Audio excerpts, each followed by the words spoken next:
तो बीजेपी खुद जो है वो बाबा साहब की 22 प्रतिज्ञा 17वें वॉल्यूम में छाप करके बेच रही है और दूसरी तरफ कह रही हमारी भावनाएं हाथ हो गई, क्योंकि केजरीवाल नंगे हो चुके हैं इस पूरे मामले में। अगर उनके किसी सवर्ण मंत्री के खिलाफ कोई कानूनी कार्रवाई होती है तो उसके साथ खड़े होते हैं। मनीष सिसोदिया के खिलाफ जांच चल रही है और एक मंत्री जेल में है जिन्होंने आदेश कर दिया कि सरकारी दफ्तर में बाबा साहब डॉक्टर अम्बेडकर के भाषण की फोटो लगाई जाएगी। आज वो केजरीवाल पूरी तरीके से उनके जो चेहरे का रंग है, उनके चेहरे पर जो नीला रंग नकली रंग था वो उतर चुका है। रख के मनवाओगे भाई हैं? इस्तीफा लिया गया है या बिल्कुल नहीं। अगर ऐसा कोई इस्तीफा दे देगा, अगर मंत्री जी इस्तीफा दिया है तो अस्वीकार करना चाहिए था, मंत्री जी को मनाना चाहिए, तो मनाया नहीं ना, हाथ हो गई। अगर तुम्हारी माँ ने दूध पिलाया ना तो बाबा साहब डॉक्टर अम्बेडकर पर मुकदमा करिए। राजेंद्र पाल गौतम पर मुकदमा करने से क्या होगा भाई? डॉक्टर अम्बेडकर ने 14 अक्टूबर 1956 को दीक्षा ली थी, तब कहा था कि मैं ब्रह्मा विष्णु महेश को ईश्वर नहीं मानूंगा। 8 लाख लोग महिला, तो उसकी हत्या की जा रही है पीट करके, घोड़ी चढ़े तो पिटाई। अरे तुम्हारे देवता को माने तो पिटाई, उसने कसम खाली मैं तुम्हारे देवता को नहीं मानता तो पिटाई। तुम चाह क्या रहो भैया, पहले तय तो कर लो। स्वतंत्र अधिकार है, लेकिन विचार करना चाहिए कि जहां आपके मंत्री का मान सम्मान नहीं है, केजरीवाल जी वहां खड़े हो जाते हैं जहां सवर्ण मंत्रियों में गंभीर आरोप लगते हैं, नकली डिग्री का आरोप लगते हैं, 16,000 करोड़ का और उसका नाम है उप मुख्यमंत्री पर आरोप लगते हैं, वहां वो उनके साथ खड़े। लेकिन अगर 4 लफंगे आकर के टीवी पर डिबेट करने के बाद में कहते हैं हमारी भावनाएं हाथ हो गई, हिंदू धर्म की भावनाएं हाथ हो गई, जबकि ये भावनाएं खुद इन्होंने छाप करके भेज रखी है। 17वें वॉल्यूम में अटल जी की सरकार में छाप करके बेची गई है, थावरचंद गहलोत ने छाप करके बेची है। ये कोई बात नहीं, धीरे धीरे सारे पिटेंगे। यार ये 11 नहीं, मैं कह रहा हूँ देश के अंदर 1044 दलित समाज के विधायक हैं, ये सारे पिटेंगे। बाबा साहब ने जो राजनीतिक आरक्षण दे रखा, मैं कह रहा हूँ सरकार से मेरी अपील है ये खत्म होना चाहिए। जिस दिन ये खत्म हो गया ना, फिर इनकी अकल ठिकाने आ जाएगी, किसी गाँव के प्रधान नहीं बनेंगे। बात यही है कि केजरीवाल कहीं ना कहीं जो वो सोच रहे हैं, मतलब अब ये देखिए दलित समाज के पाले में गेंद है, उनको सोचना पड़ेगा कि जो केजरीवाल बाबा साहब का मुखौटा लगा करके घूम रहे हैं, जो कहते हैं कि मैं तो बाबा साहब का सबसे बड़ा भक्त हूँ, जिन्होंने आदेश कर दिया कि सरकारी दफ्तर में बाबा साहब डॉक्टर अम्बेडकर के भाषण की फोटो लगाई जाएगी। आज वो केजरीवाल पूरी तरीके से उनके जो चेहरे का रंग है, उनके चेहरे पर जो नीला रंग नकली रंग था वो उतर चुका है, क्योंकि केजरीवाल नंगे हो चुके हैं इस पूरे मामले में। अगर उनके किसी सवर्ण मंत्री के खिलाफ कोई कानूनी कार्रवाई होती है तो उसके साथ खड़े होते हैं। मनीष सिसोदिया के खिलाफ जांच चल रही है और एक मंत्री जेल में है, सत्येंद्र जैन जेल में है, लेकिन केजरीवाल उनका साथ नहीं छोड़ते हैं। लेकिन अगर राजेंद्र पाल गौतम ने कोई गुनाह नहीं किया है, जो 22 प्रतिज्ञा राजेंद्र पाल गौतम ने 5 अक्टूबर को दिल्ली के अम्बेडकर भवन पर दोहराई हैं, वही 5 प्रतिज्ञा अटल बिहारी वाजपेयी की सरकार में उस समय के जो कैबिनेट मंत्री थे सत्यनारायण जटिया साहब, उन्होंने बाबा साहब के 17वें वॉल्यूम में छाप करके बेची है। तो एक तरफ तो बीजेपी बाबा साहब की उन्हीं 22 प्रतिज्ञाओं को जो बेच रही है, कह रही है कि मैं ब्रह्मा विष्णु महेश को ईश्वर नहीं मानूंगा, ना उनकी पूजा करूंगा, मैं रामकृष्ण को ईश्वर नहीं मानूंगा, ना कभी उनकी पूजा करूंगा, और दूसरी तरफ में 12-15 साल 18 साल के बाद में कह रहे हैं कि साहब हमारी तो भावनाएं आहत हो गई। अब मैं तो समझ नहीं पा रहा हूँ कि अगर मंत्री जी ने ये कह दिया, बाबा साहब डॉक्टर अम्बेडकर ने 14 अक्टूबर 1956 को नागपुर में धम्म दीक्षा लेते वक्त ये बात कही कि मैं ब्रह्मा विष्णु महेश को ईश्वर नहीं मानूंगा, तो अब तक मान रहा था, अब नहीं मानूंगा भाई, अब मैं बुद्धिस्ट हो गया।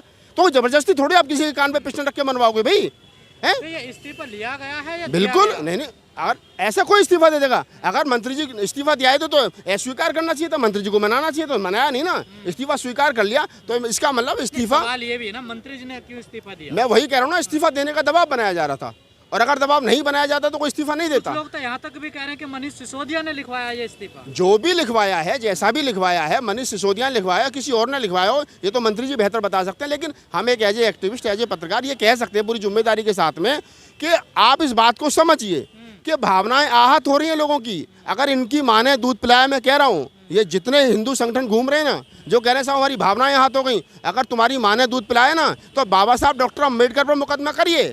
राजेंद्र पाल गौतम पर मुकदमा करने से क्या होगा भाई?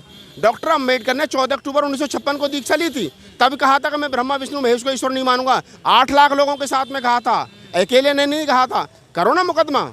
अरे एक तरफ तो बीजेपी खुद जो है वो बाबा साहब की 22 प्रतिज्ञा 17वें वॉल्यूम में छाप करके बेच रही है और दूसरी तरफ कह रही हमारी भावनाएं हाथ हो गई। तो बड़ी बड़ी रैलियों में कहते हैं बाबा साहब का भक्त हूँ, बाबा साहब के फोटो लगवाइए। देखिए बाबा साहब के लिए खड़े भी नहीं हुए। बाबा साहब का भक्त होना एक अलग चीज़ है, बाबा साहब की बातों पर को मानना या बाबा साहब के बताए हुए मार्ग पर चलना एक अलग चीज़ है। तो केजरीवाल जी जो वो बाबा साहब के भक्त हैं, भक्त तो मोदी जी भी कहते हैं कि मैं बाबा साहब का भक्त हूँ, लेकिन भक्तों तो फिर सीधे वाला हाथ आके खड़े करके कहो ना कि मैं रामकृष्ण को ईश्वर नहीं मानूंगा। बाबा साहब की पहली सीढ़ी है, सारे भाग जाएंगे जितने अंधभक्त घूम रहे हैं। बाबा साहब को पचाना बड़ा कठिन है भाई। इस देश के अंदर आरएसएस और बीजेपी अगर कोई हजम नहीं हो रहा है तो वो डॉक्टर अम्बेडकर हजम नहीं हो रहा है, वो गौतम बुद्ध हजम नहीं हो रहे हैं। क्यों हजम नहीं हो रहे हैं? गौतम बुद्ध आज भी 2500 साल के बाद में प्रासंगिक हैं और उनको लोग स्वीकार कर रहे हैं, उनकी बताई हुए रास्ते पर चल रहे हैं। और अगर उनको हिंदू धर्म नहीं पचा पा रहा तो वो इसलिए नहीं पचा पा रहा। कबीर को नहीं पचा पा रहा, अम्बेडकर को नहीं पचा पा रहा, बाकी सबको पचा लिया उन्होंने। ये 3 गले की हड्डी बनी हुई है। और सबसे ज़्यादा बाबा साहब डॉक्टर अम्बेडकर की जो 22 प्रतिज्ञा वो गले की हड्डी बनी हुई है। RSS रफू कर ही नहीं सकती उसको, बीजेपी रफू कर ही नहीं सकती, कैसे कर लोगे आप बताओ? तो ये तो 2 चेहरे हैं। लेकिन 22 प्रतिज्ञाओं में कहाँ हिंदू देवी देवताओं का अपमान हो रहा है? नहीं, उनको लग रहा है ना अपमान है भाई। आप मैं तो एक बड़ी सी बात कर रहा हूँ, दलित मंदिर में जाए तो पिटाई, घड़ा छू ले तो पिटाई, मंदिर की सीढ़ियों पे बैठ करके आप राष्ट्रपति से पूजा करवा रहे हो, आप कोई दलित लड़कियों का बलात्कार हो रहा है, अगर वो मूर्ति को छू दे कोई दलित महिला तो उसकी हत्या की जा रही है पीट करके, घोड़ी चढ़े तो पिटाई। अरे तुम्हारे देवता को माने तो पिटाई, उसने कसम खाली मैं तुम्हारे देवता को नहीं मानता तो पिटाई। तुम चाह क्या रहो भैया, पहले तय तो कर लो।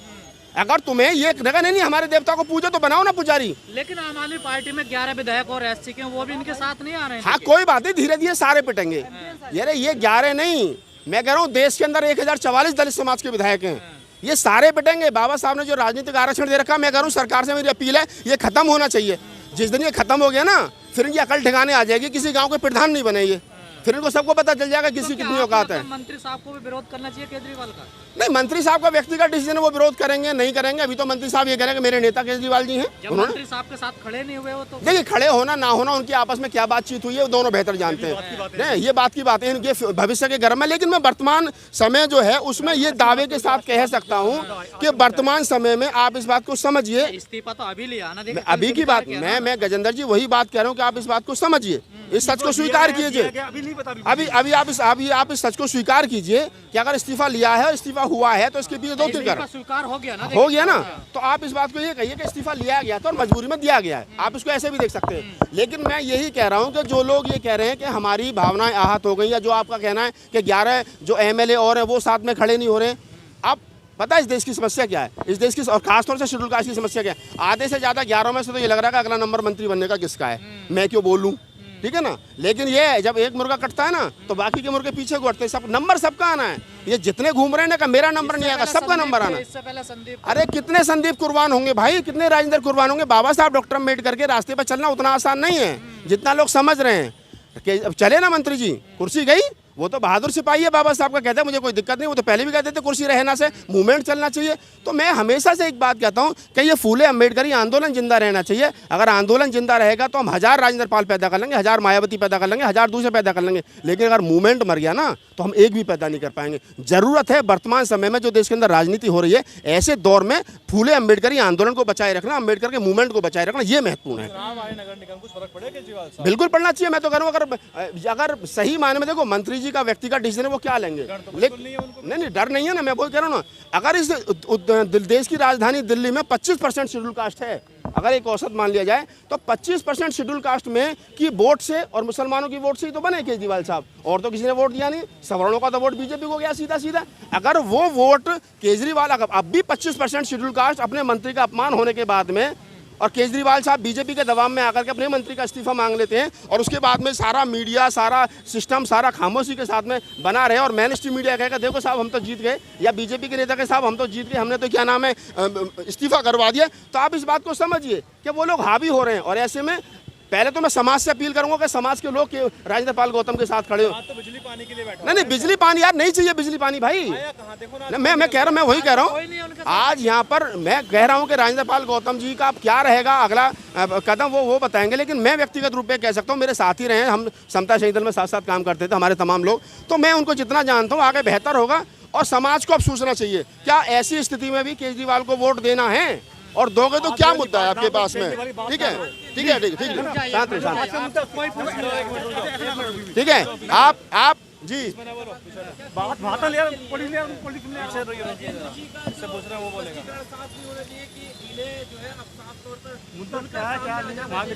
नहीं बिल्कुल। मैं तो देखिए मैं जितना समझ रहा हूँ मैं वही समझ रहा हूँ ना कि अब राजेंद्र पाल गौतम को जिस प्रकार से उन्होंने कहा है कि मेरी पार्टी को और मेरे नेता को बदनाम करने की कोशिश की जा रही है, और मेरे समाज के ऊपर जो शोषण अत्याचार हो इसलिए मैं इस्तीफा दे रहा हूँ, तो अच्छी बात है इस्तीफा दिया उन्होंने समाज के दुख दर्द को समझ के और अपनी पार्टी को बचाने के लिए। लेकिन क्या उस पार्टी को बचाना चाहिए? क्या जो पार्टी वर्तमान में और ऐसी स्थिति में उनके साथ नहीं खड़ी है, जबकि दूसरे श्रवण मंत्रियों के साथ में खड़ी है जिनके ऊपर गंभीर आरोप लगे, शराब घोटाले के आरोप लगे और आरोप नकली डिग्री का आरोप लगे, 1000 करोड़ का आरोप लगा उनके, हाँ जितेंद्र के ऊपर, तो उनके साथ तो केजरीवाल जी खड़े हैं, उनको तो नहीं हटाया। लेकिन अगर एक दलित मंत्री के ऊपर 4 लफंगे खड़े होकर के लाल झंडा लेकर के कह देते हैं कि साहब हमारी भावनाएं आहत हो गई, तो उनसे इस्तीफा मांग लिया जाता है, तो सोचना चाहिए ना। केजरीवाल कह रहे हैं कि ये सब असुर हैं, कंस की औलाद हैं जो इस तरह की बात करते हैं। हाँ तो वो अब देखो ना, जय श्री राम का नारा भी लगा रहे हैं। वो आप इस बात को समझिए, इसको धार्मिक रंग दिया जा रहा है, किसी को सुर बताया जा रहा है, किसी को असुर बताया जा रहा है, किसी को, अब कौन सुर है कौन असुर है, इतिहास में जाएंगे तो सुर असुर का भी पता चल जाएगा आपको। तो कौन कंस की औलाद है कौन कंस की औलाद नहीं है, ये वो बहुत सारी चीजें हैं, अगर इस पर डिबेट करेंगे तो लंबी हो जाएगी। लेकिन मेरा सिर्फ तो आपको नहीं लगता आप दलितों को विचार करना चाहिए दिल्ली में? देखिए, दलित दिल्ली के बड़े भोले हैं। मान्यवर साहब काशीराम ने एक बात कही थी कि यहाँ अपनी दाल नहीं गलेगी, चलो यूपी की ओर, तब काशीराम साहब फेल हो गए। बीच में थोड़ा समाज तैयार हुआ, 14-15% वोट तैयार हुआ, बाद में वो भी बिखर गया, झाड़ू के साथ में चला गया पानी और बिजली के चक्कर में। तो मेरा कहने का मतलब ये है कि वोट किसको देगा ये आदमी का लोकतांत्रिक स्वतंत्र अधिकार है, लेकिन विचार करना चाहिए कि जहाँ आपके मंत्री का मान सम्मान नहीं है, केजरीवाल जी वहाँ खड़े हो जाते हैं जहाँ श्रवण मंत्रियों पर गंभीर आरोप लगते हैं, नकली डिग्री का आरोप लगते हैं, 16,000 करोड़ का और उसका नाम है उप मुख्यमंत्री पर आरोप लगते हैं, वहाँ वो उनके साथ खड़े। लेकिन अगर 4 लफंगे आकर के टीवी पर डिबेट करने के बाद में कहते हैं हमारी भावनाएं आहत हो गई, हिंदू धर्म की भावनाएं आहत हो गई, जबकि ये भावनाएं खुद इन्होंने छाप करके भेज रखी हैं। 17वें वॉल्यूम में अटल जी की सरकार में छाप करके बेची गई हैं, थावरचंद गहलोत ने छाप करके बेची है, ये खुद कह रहे हैं। अब वहाँ गुजरात में छाप रहे हैं कि साहब क्यों उसने ये कह दिया, अब इनकी भावना तो राम हो गया। जो धर्म है ना वो बीजेपी के लिए राजनीति है, धर्म से उनको कोई लेना देना है नहीं, सही मायने की बात ये है। तो हमारे लोगों को खुद सोचना चाहिए कि वो क्या करेंगे क्या नहीं करेंगे। जब हमारे मंत्री के साथ में सिस्टम नहीं खड़ा, सरकार नहीं खड़ी है, सरकार के बड़े नुमाइंदे नहीं खड़े, केजरीवाल जी नहीं खड़े, तो उनको भी सोचना चाहिए कि वो मंत्री जी के साथ आकर के खड़े हों और मंत्री जी की हिम्मत बढ़ाएं। नहीं, वो हम तो पहले दिन से कह रहे हैं इसकी कच्चा जो वो खाकी तो है नीचे केजरीवाल का, नीला थोड़ा ही है। केजरीवाल का जो कच्चा है वो भी तो RSS का ही है, आया तो उसी पाठशाला से ये भी। अरे बाबा साहब को पढ़ाया जाएगा। अरे बाबा साहब को पढ़ाया जाए तो पढ़ाओ ना, बाबा साहब की 22 प्रतिज्ञा भाई किसने मना किया है, पढ़ाओ बाबा साहब को, किसने मना करें। बाबा साहब को हजम करना उतना आसान नहीं है भाई। पड़ोस में खड़े कह रहे केजरीवाल की बात मत। हाँ तो वो करेंगे, वो पार्टी कार्यकर्ता हूँ, मुझे कोई लाल बत्ती थोड़ी चाहिए, मैं तो बोलूँगा। पड़ेगा, लोगों को तैयार करना चाहिए, मंत्री जी को लोगों को तैयार करना चाहिए, समाज को तैयार करना चाहिए, लोगों को फर्क पड़ेगा क्यों नहीं पड़ेगा। अगर दिल्ली के 25% शेड्यूल कास्ट और पंजाब के 33% शेड्यूल कास्ट भी तो अगर केजरीवाल को नहीं दिख रहे तो फिर ये बड़ी बात है, तुम्हारी अनदेखी हो रही है। अगर दिखाई देते तो ऐसा होता। हाँ तो मैं कह रहा हूँ ना, ताकत दिखाओ ना भैया, कब तक पिछलग्गू बने रहोगे। ये वही समाज है कि 2 अप्रैल को लठ लेकर के निकला था, एक दिन में क्रांति ला दी थी। ये हाथी के जैसा समाज है, या तो ताकत का एहसास नहीं होता तो फिर आगे पीछे कुछ बचता नहीं है, सुपड़ा साफ कर देते हैं ये। कोई बात नहीं, सब नजर आएंगे, रुक जाओ, अभी आह्वान होगा, सब लोग नजर आएंगे, यही नजर आएंगे।